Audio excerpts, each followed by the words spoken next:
Hello, Jackets fans, and welcome to Boom and Gloom, a Columbus Blue Jackets fan podcast where I discuss the boom, the good, and the gloom, the bad, of CBJ hockey. I am your host, Anthony, also known as Whaler Jacket in the social media world, and I am North America's longest suffering hockey fan.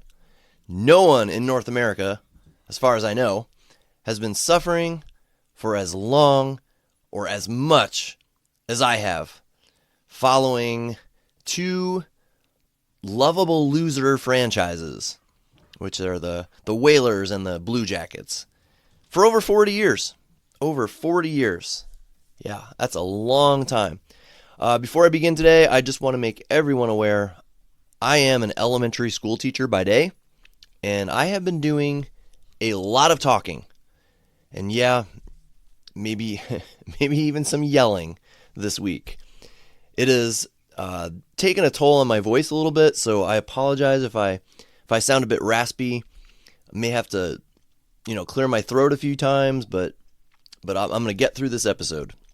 It just may sound a little different than usual.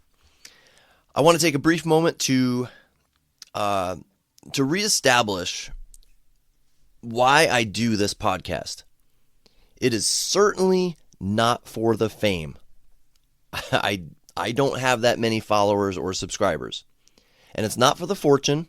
I haven't monetized this podcast in any way, shape, or form. I have no sponsors or anything like that. And it's not because I feel like I'm an expert on the Blue Jackets who should have people hear his wise words of wisdom about the team. No, and it's not that I love my own voice. All right? No, okay. I'm just an average fan who enjoys talking about the Blue Jackets. I honestly don't have many friends who are Jackets fans. So I don't have many people to talk about the team, with, all right? And I love talking about the team. So I figured I would put it out into the podcast universe in case anyone happens to be interested in hearing what I have to say. I have listened to several other fan podcasts, and some of them I honestly can't be much worse, okay? Not trying to sound mean, but and the ones I'm thinking of, they have way more followers than I do. As bad as I think they are, I still listen to them because it's hockey talk about the CBJ. So I still listen. And if I'm being honest here, one of the most popular ones, I don't find Bob McElligott particularly engaging or much of a hockey expert for that matter. But I still listen. It's Blue Jackets Hockey Talk.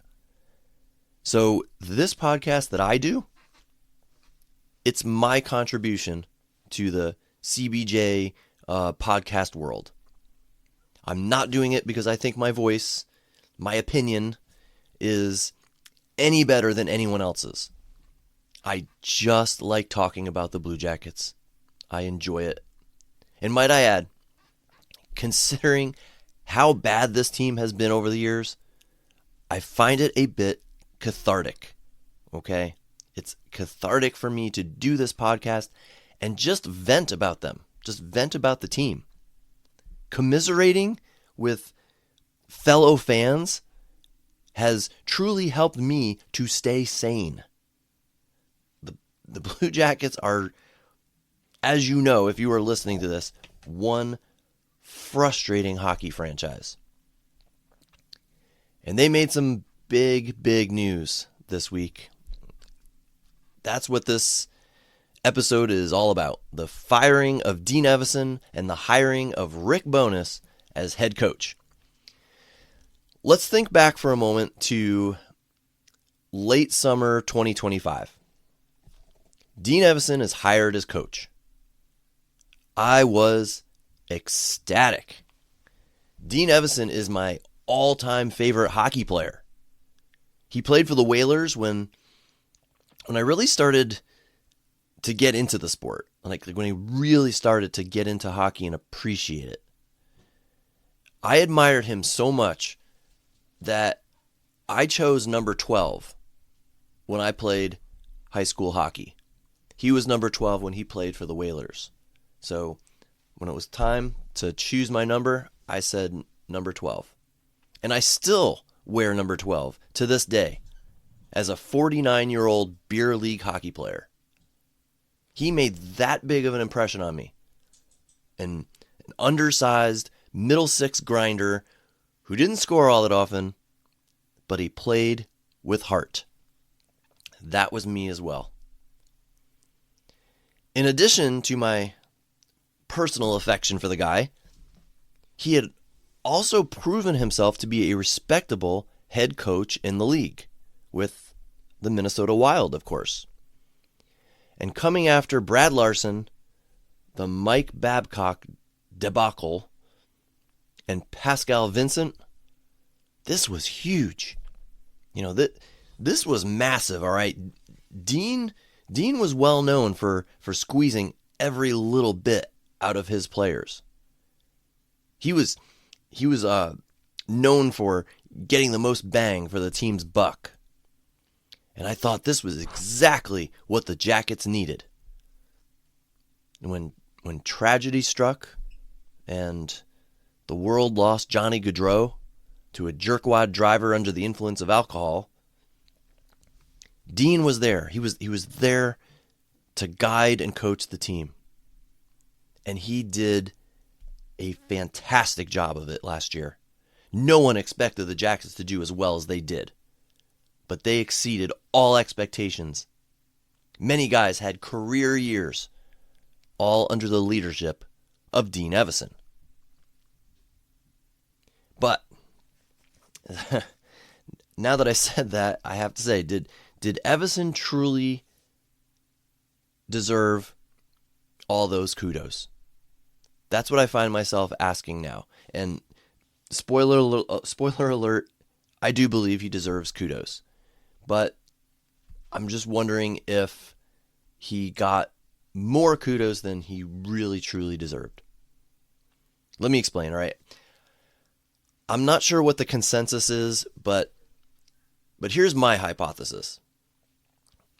I feel that the Jackets season last year began to unravel as soon as the outdoor game took place. After that, I think the Jackets went on to lose like 12 of their next 14 games, something like that. I don't know if that's the exact stat. I believe there are two reasons why that happened. Number one, the outdoor game was a huge event. That Stadium Series game was just massive. Okay, second highest attended hockey game of all time. Once in a lifetime for some of those players. Not every one of those players is going to get to do a Stadium Series or outdoor game again. It was something to be excited about and something to look forward to. After that game, I can understand if there was a bit of a letdown among the players. And then number two, the Jackets were playing above expectations, at least in some part due to the fact that they were playing for Johnny. They were playing for Johnny Gaudreau, and let's face it, when such a tragedy occurs, you will always remember your fallen friend. But at some point, you do move on. So that extra oomph the Jackets received as they played for Johnny, it began to wear off. Okay, and again, he was not forgotten at all.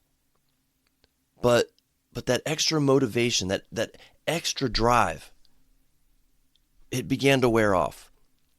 Okay, and you can't tell me that when a situation like that occurs, that extra drive, that extra motivation is going to last forever. It just doesn't. I'm just being logical here.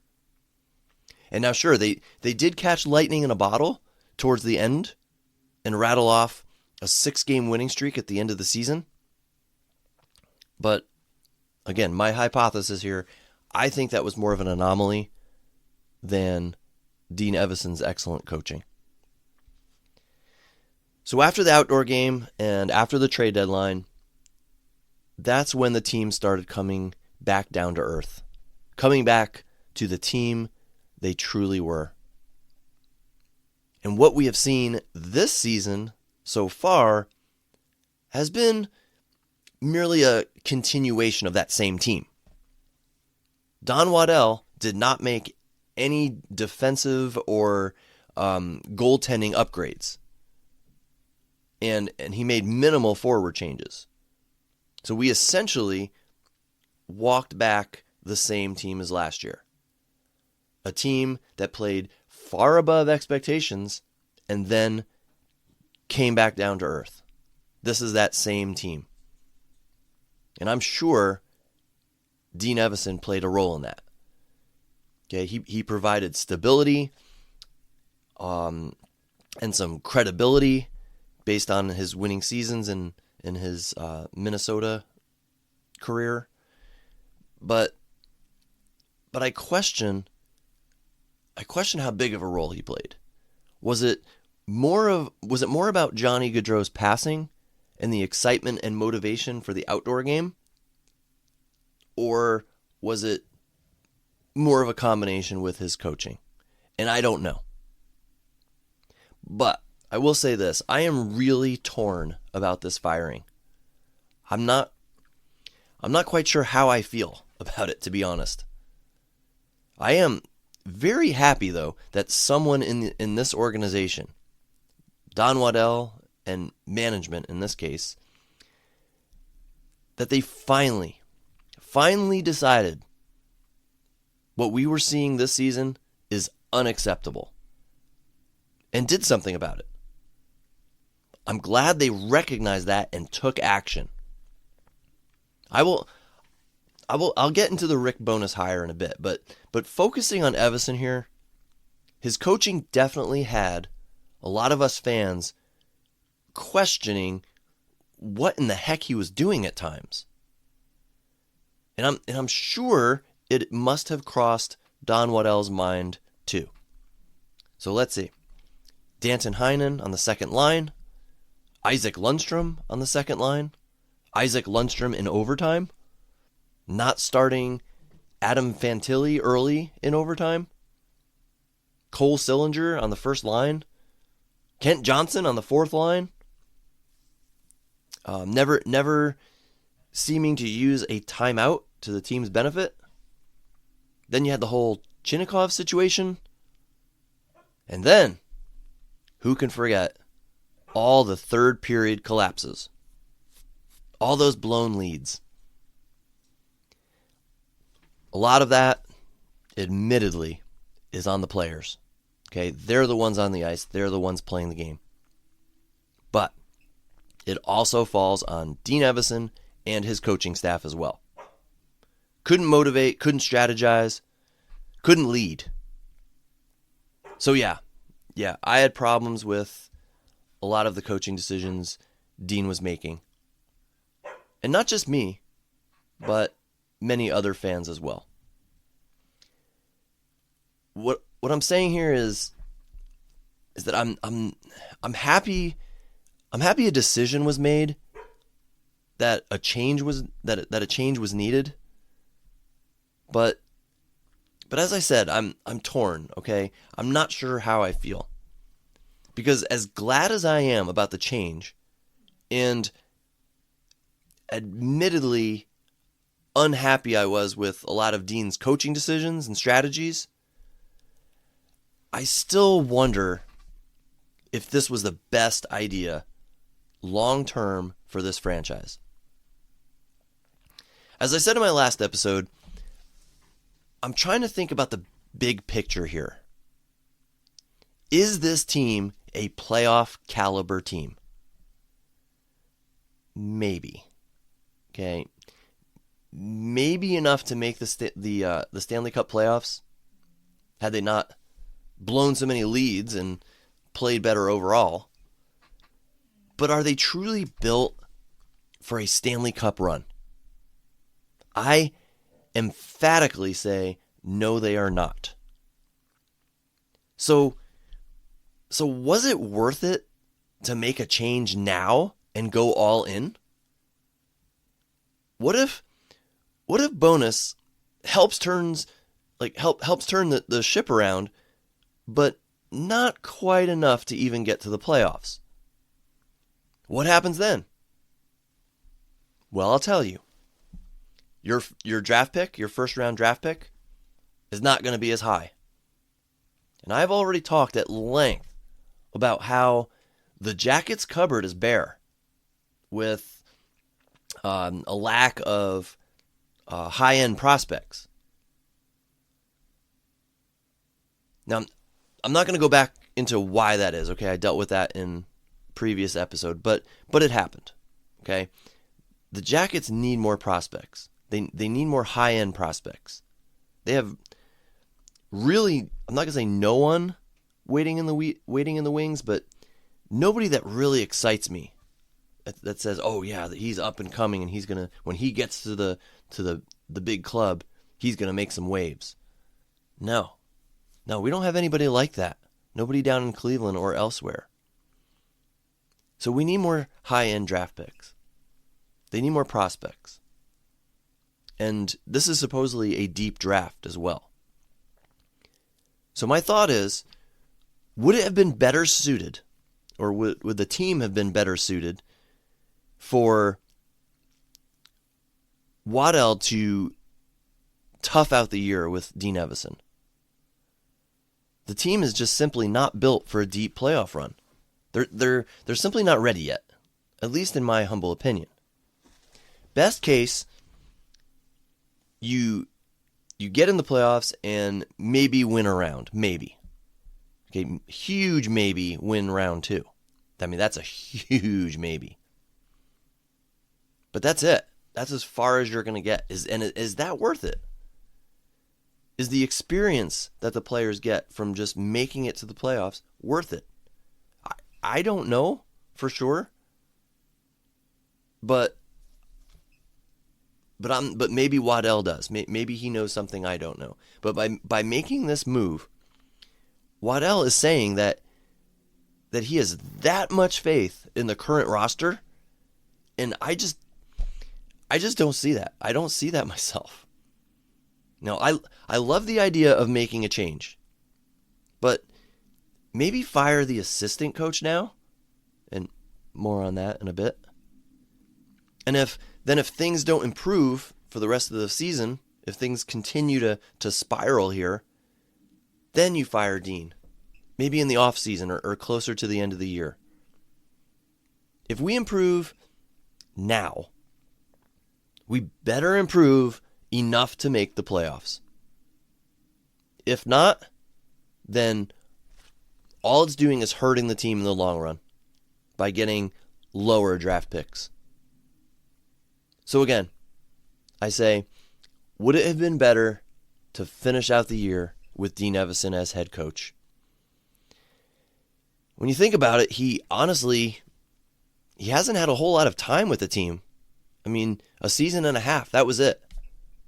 And again, this is after the team overachieved last season. So, Dean, he didn't have a long time. And to add to that thought, Don hasn't really made his mark on this team yet. Like, at least not significantly. This is still mostly Yarmo's team. Dean hasn't had a chance to coach Don's team yet. He has only coached Yarmo's team. But my main point, I cannot say it enough, it's about the prospects. We desperately need them. So again, I'm torn. Okay, there's the happy part of me, but the not so happy part wonders if Don should have just let the season play out just as is. Let Dean finish the season as coach. See if he was able to turn things around. And if so, if he did turn things around, great. It proves Evason was a good choice and should stay on as coach with Don continuing to make tweaks to the roster. They would have taken a step forward. If not, you make a change in the offseason. You fire Dean, and you reap the rewards of a higher first-round draft pick. Something, again, you desperately, desperately need. So I'm not sure, guys. I'm not sure how I feel about this. I am really torn about this. I slept on it. I've read lots of articles and feedback from, supposed experts and other fans, and I just don't know. I'm still torn. But one more thing that I am wondering about, and that is, did Dean Evason lose the room? We see what happens on the ice with this team, but we have no idea what is going on behind the scenes. What happens in that locker room? We have no idea. Based on what I've heard and seen, Dean seemed to be kind of I'm not going to say standoffish. I'll say he's like he's a stand aside guy. I never saw any clips of him giving locker room pep talks. I only saw assistant coaches doing that. And I read that he didn't really, very often at least, talk to players in the locker room after games. He left it to the players to talk. With all that in mind, I would completely understand if it rubs some players the wrong way. I also read something on Reddit suggesting that Dean was not taking his job seriously enough. Now, this was a wild rumor, and it was from someone who claimed to know someone inside the Jackets organization who stated that Dean would cut practices short and then he would head to the golf course whenever he could. Is that true? Probably not, but I guess it's possible. Possibly true. That's the stuff that we as fans don't hear about, though. And we probably shouldn't hear about it, to be honest. I mean, what happens in the locker room, that's for the team and the team only. So, as the old phrase goes, what happens in the locker room stays in the locker room. So we don't know for sure. We don't know what went on behind closed doors. What went on in that locker room. As fans, we have a very limited view of our favorite team's ongoings. We just don't know. So maybe that's what happened. Maybe he started rubbing players the wrong way, and when you lose a room, it's all over. Players have to respect their coach. They don't have to like him, but they do have to respect him. And once that coach's message just goes stale, then there's very little chance it ever turns around. Players like Chinnikov, of course. But I also wonder about Kent Johnson. Did players get in Dean's doghouse and then find themselves unable to come out? Trapped inside no matter what they did. Can't prove it. Can only speculate. But I think it's a possibility that makes sense. And lost in my ranting so far today is the fact that the Jackets also fired their assistant coach, Steve McCarthy. This, to me, and apparently many other fans, is extremely significant. McCarthy has been the coach of this team's defense since 2020, I believe. And also their shorthanded unit, I believe. So 2020, that was the COVID season. And guess what has been kind of a problem in those 5 years since? Defense, yes. Penalty killing, yeah. It was long overdue for a change to be made with regard to the coaching of defense and special teams. Long overdue. A fresh start and a new perspective is just what the doctor ordered again, in my opinion. And finally, let's talk about who the Jackets hired to replace Dean Evason. That is Mr. Rick Bowness. My knee-jerk reaction was a surprise. Okay, it was a surprised one. If I were the GM making a change at head coach, Rick Bowness would not have been at the top of my list. Now, don't get me wrong. I don't even have a list. Okay, I can't even give you the name of someone I would have chosen instead of Bowness. Okay, I've heard Jay Woodcroft's name thrown about, but not for me. So I was just a little surprised. Bowness is 70 years old, maybe even closer to 71. I was worried, again, knee-jerk reaction here. I was worried that he would be too much of an old guy in a young locker room. We need someone who can relate to and work with the younger players on this team, to unlock their potential and take them to the next level. Looking at Bowness's all-time coaching record, I'm not impressed. But then after thinking about it for a while and doing a little research, his hiring has grown on me. He has a reputation for having a good rapport with his players, a reputation for changing the culture of a team in a positive way. And although his overall coaching record isn't the best, his last two stops in Dallas and Winnipeg have been very successful. And again, looking further into this, his overall record looks worse than it actually is because he coached a very bad Ottawa Senators team at one point who were in like a transition period. Okay, they were in a transition period, for lack of a better term. So that skews his record. But my thought here is that this may be just a trial hire. Bowness is going to go to the end of the season, and if it's a positive one, he'll come back for a year, maybe two.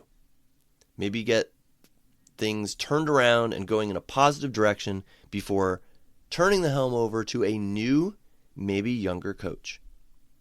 My thought, Trent Vogelhuber, current coach of the Jackets AHL team in Cleveland.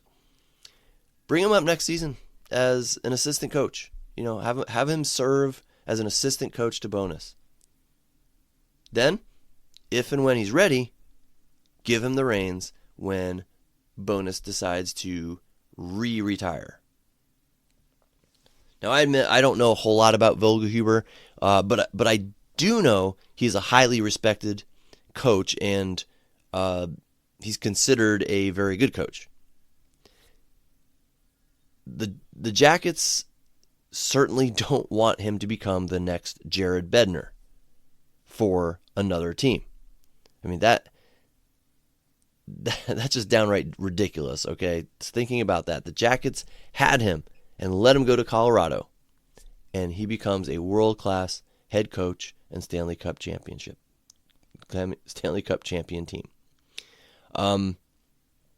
Now, I understand, because at the time, I believe Tortorella was the coach, and you're not going to fire Tortorella to give Vogelhuber a chance, at least not at that point. But it's what happened. And then Barry Zito goes to Florida, builds a 2-time Stanley Cup championship team. And then Stefan Lefebvre, he had his contract terminated because he refused to take a COVID vaccine. Well, now he's in Florida, and Florida is a 2-time Stanley Cup champion. So we don't want Vogelhuber to follow a similar path. I would say we want to keep him in the organization. So start him off as the assistant coach. If things go well, then when Bowness retires, Vogelhuber can step in. All right, a couple more quick thoughts before I get out of here, and two of those thoughts involve Yegor Chinnikov. First, I wonder what would have happened if Don Waddell chose to hold on to him and then fired Evason. Would Chinnikov want to stay? Would his game improve? There's obviously no way to tell, but the timing of this is just a little baffling to me. It says to me that the decision to fire Evason was not a long brewing one.